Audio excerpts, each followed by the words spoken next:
When the river jumped its banks, it quickly inundated most of downtown and sent 12 feet of water gushing through an industrial park. Early estimates put the damage in the hundreds of millions of dollars. Well, when does Mr. Leung estimate we can be back online? 6 a month, maybe 9. All right, thank you. We'll get back to you. Well, we knew we'd have to outsource some of this production sooner or later, even without a flood. Dawn, if we don't find another supplier within a week, we are going to get killed in Q3. I know. Barton's narrowed it down to 2 choices. He's ready to go. Is he ready now? He's ready now. Do it.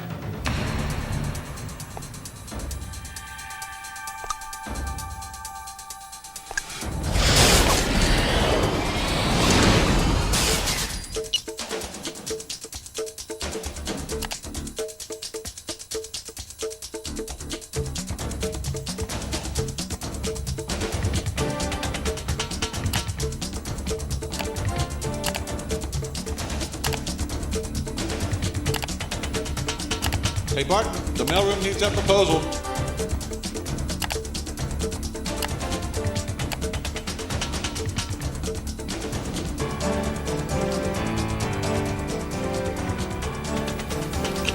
Oh, John, thanks.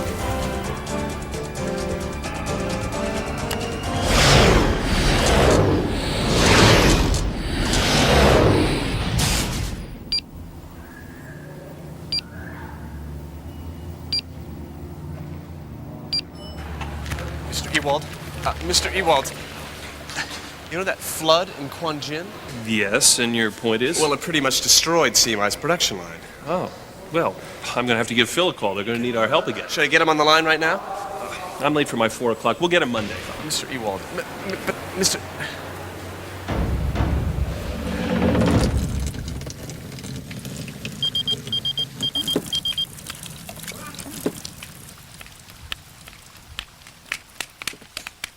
Hey, you guys take over. Here you go. We'll be right back.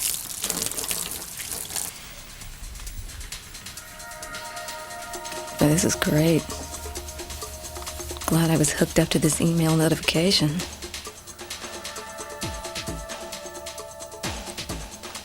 Finally, a chance to bid for CMI.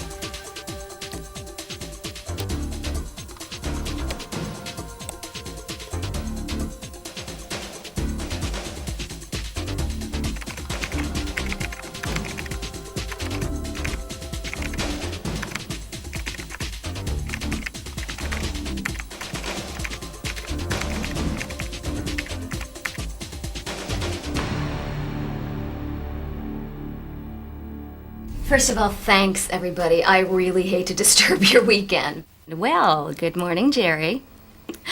But we have got a great opportunity here. What's up? Well, you probably heard about the flood in China. Well, because of it, CMI's factory in Quanjin had to be shut down. And they have asked us to bid on the lost capacity. Who else is bidding? Bascom. So we've got our work to do. And I need all your input by tomorrow noon so that I can consolidate it into the proposal. No problem. Jerry, I'd like you to handle the production plans. You need to call Barton at CMI for the passwords. The first one gets you past the firewall, and the second one gets you onto the server. What, no retinal scans? Jerry. Tim, you need to take a look at our inventory. What do we need? Oh, I did get a voicemail from Wendell Foods about an hour ago. Yeah. They're fine with us using them as a reference. Yeah.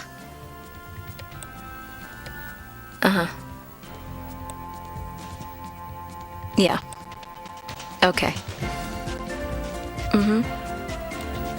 Yeah, they're in as a hot link.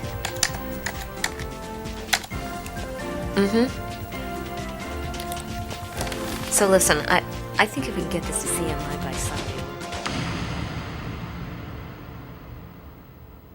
All right, here's the plan. Look, the only way that they're going to go with us when Bascom is bigger and closer to their headquarters is if we can prove to them that we can do the job. Okay? So here's what I did. I added our new impeller station as a VR model. Wow. So they can get a clearer sense of our capabilities. What do you think? Great idea. Can we make it happen today? 2 hours, that's all I need. Great. It's done.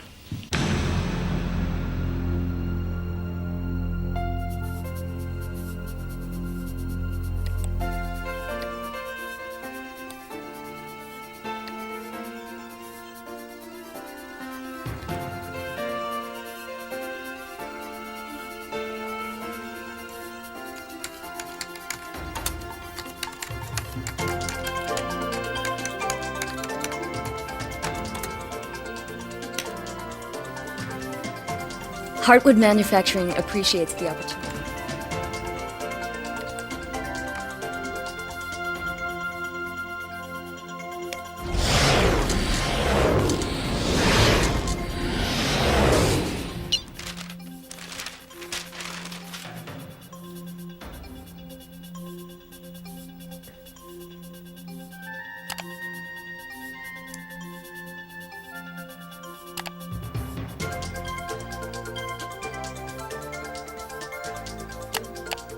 Heartwood Manufacturing appreciates the opportunity to present this proposal to you. We're sure that we can very effectively meet and exceed all criteria as specified in your RFP. Thank you again. All right.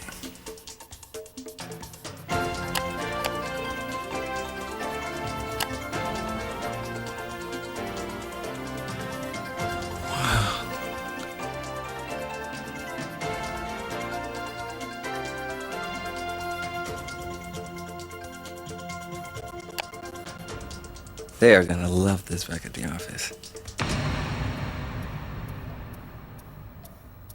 It's after 10:30 now. The email said it should be here. I don't care. Find it. Is there a problem? Well, the package from CMI hasn't arrived yet, and I don't want to call him till I've had a chance to look at the RFP. I can find out where it is.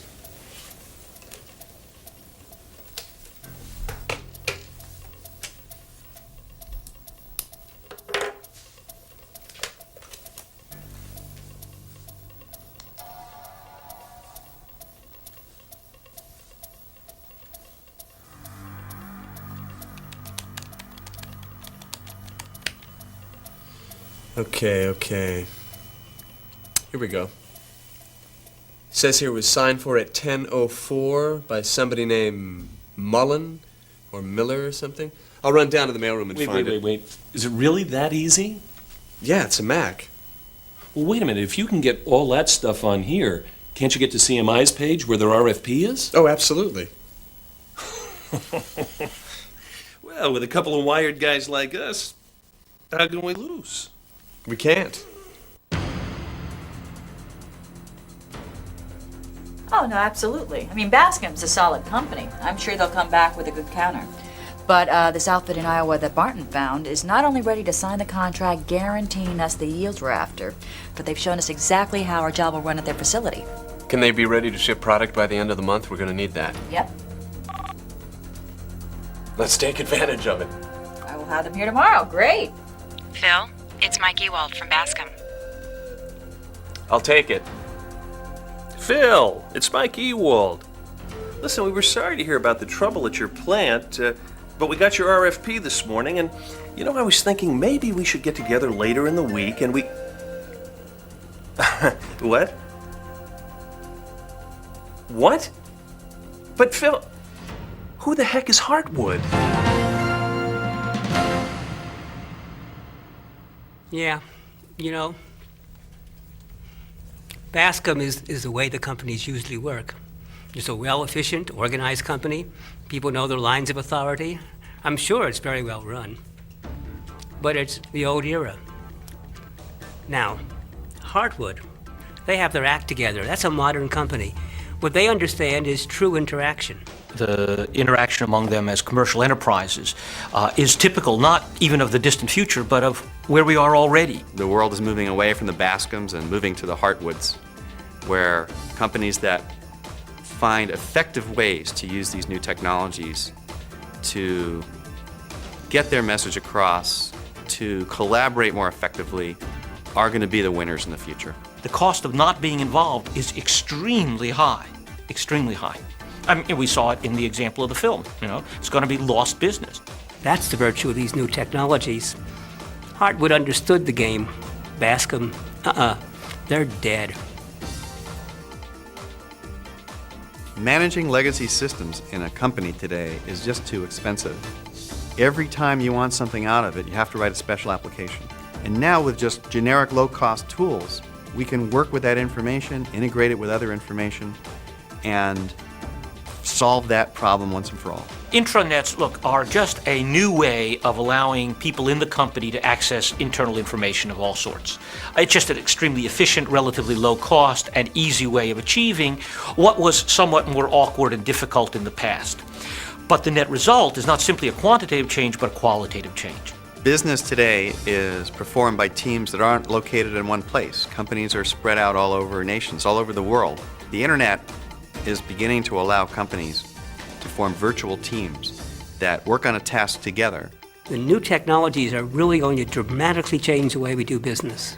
For the first time, we can do our complete work, show it to you, share it with you, and then interact.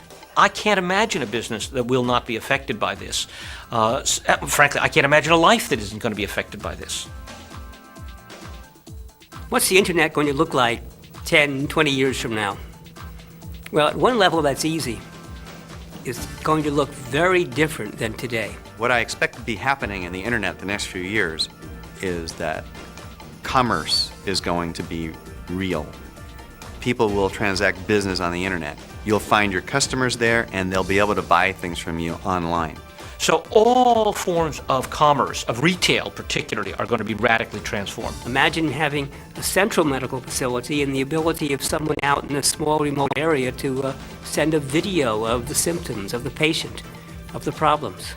Now when you add, say, online diagnostics to that, various electronic devices, if he could put a little collar on my finger and measure blood pressure and bunch of other stuff, and maybe even blood chemistry non-invasively, suddenly it's a whole new ballgame. Remote education, remote learning is going to be a very, very important part of this new technology. You can train your sales force, you can train your customers, your distributors, so on, worldwide through the internet as a distribution medium. It's much more powerful than video because of the interactivity and the immediacy of it. I think the business world is going to take to this very fast. They have a need for relatively low cost, high efficiency, perpetual learning for all of their workers. This is going to make that ever more accessible. I can send messages to my colleagues and receive them when I want to receive them. I can read and see and do what I want when I want to read and see and do them. And I want the technology to go away and not be in my face, to be simple and elegant. That's my dream for the future. I think we have to deal with, effectively, one way or other, the security issues, the privacy issues, and the intellectual property issues.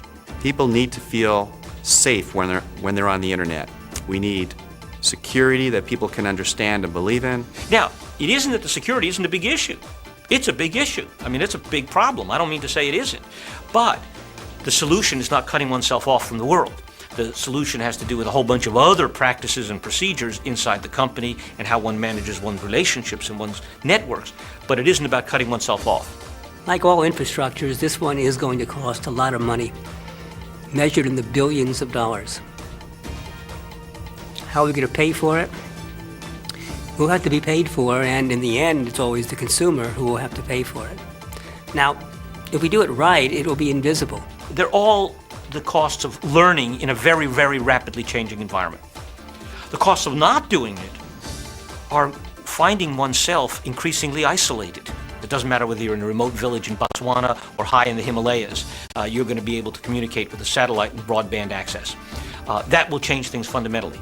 Over the next few years, the technologies that will be brought to bear and the bandwidth improvements that we're going to see are going to make virtual teams a basic part of business, just like the overhead projector is today. So what I look forward to is a much greater ease of coordination of work. That's one of the things that the net makes possible. Probably the thing that we most need to have for the internet to succeed is stamina and patience. So the main lesson I take from this is, first of all, it's only going to get better. And second of all, you've got to remain flexible. Whatever you do, you should be out there today experimenting, learning. It's essential for your business. But it's going to change, and so you have to be ready to change also. Even those companies that don't know yet how they really want to use it, I think need to begin to experiment in a large-scale way. You should be on the internet to learn about it, to be exploring, because in the future, this is going to be the way of doing business. The internet is the solution. We've got to get on the internet, everything. And then we can go back to a time when we can work with anybody, anywhere, seamlessly, without the technology getting in the way. That's what I think is really exciting. Should all companies be looking at internet technologies and using it? Well, let me put it this way. Should all companies be using the telephone?